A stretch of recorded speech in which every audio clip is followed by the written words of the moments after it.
No. We didn't make it to CBGB that night.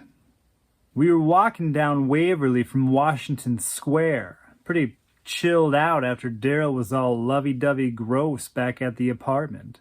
I looked side to side and I realized it's just me and Daryl walking together. And I'm like, what the fuck? And I'm the first one to stop, of course. I don't think he even noticed that Celia didn't keep up with us. I just assumed one of her laces came untied.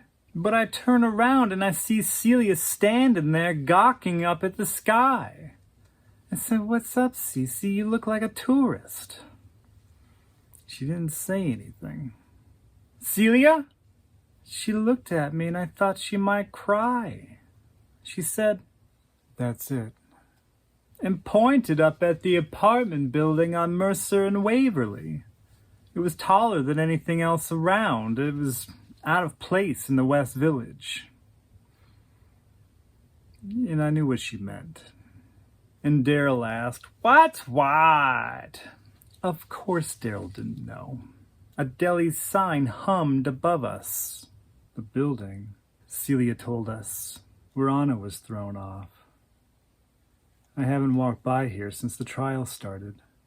I didn't hear much about Anna Mendieta for a while.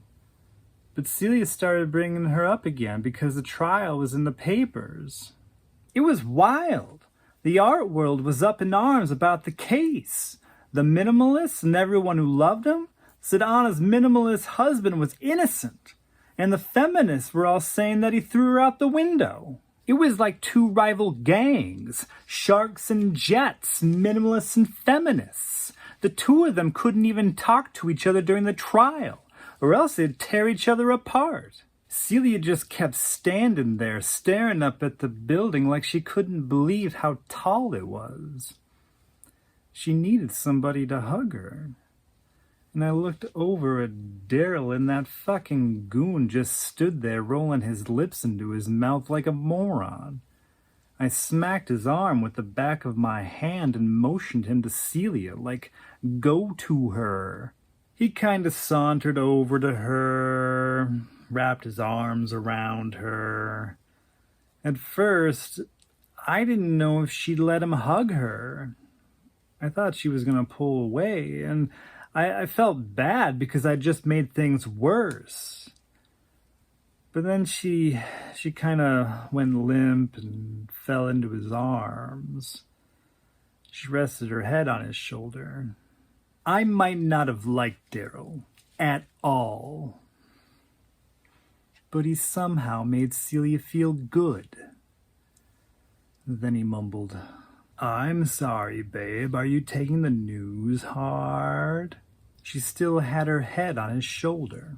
She whispered, what news? He said, oh, it's over. You knew that, right? What was over? She lifted her head and looked him in the eyes. He pulled away a little. The trial, he said. He said Anna's husband got off today. You didn't hear? She looked at me, obviously wondering if I knew anything about it. But the only paper I read was The Voice, so that day's news wouldn't be out for a week. I shrugged. Celia turned back to Daryl. She said, he got away with it? He shook his head a little bit and said, well, hold on. I wouldn't say he got away with it. He didn't do it. He was acquitted. He didn't do it? She pushed herself off him. Then he tried putting his hands on her waist. And then she said, no, and flicked his hands away from her. What do you mean he didn't do it? He said, I mean he didn't throw her off. The jury acquitted him. She stared him down and said, no, what do you mean he didn't do it? Are you going to believe some fucking jury? He pointed up and said, Celia, babe, I don't think he threw her out that window. You really believe he didn't throw her off?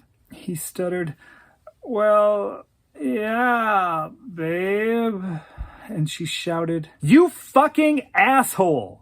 And really let him have it. People walking by tried not to stare. And she said, "Have you been paying attention to this trial at all? She was afraid of heights. She was going to divorce him. She had plans for the future. Why would she jump out of a 34-story window?" Then that fucking goon put his hand on her mouth. She jolted backwards. She said, "What the fuck are you doing? Are you trying to keep me quiet?" And he's all, "Babe, babe, babe." She yelled, "How many times have I talked about Anna? How many fucking times have I told you that there is no way that she jumped out of that building? What the fuck were you thinking that whole time? What were you thinking of me? That I'm stupid?" And he's still all, "Babe, babe, babe." Then that fucker put his palm up against her mouth again.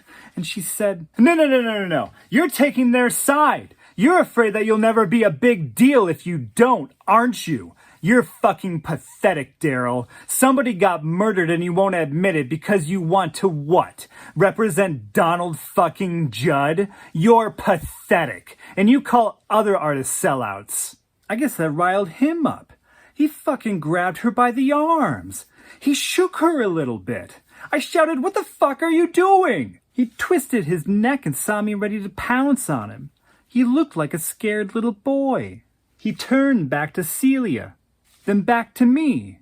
She tried wriggling out of his hands, and he finally let her go. He yelled, "Whatever, fucking whatever!" And he stormed back up Waverly, the way that we came. Celia and I stood there for a while, shaking off whatever just happened. I said, "What an asshole," and looked over at her.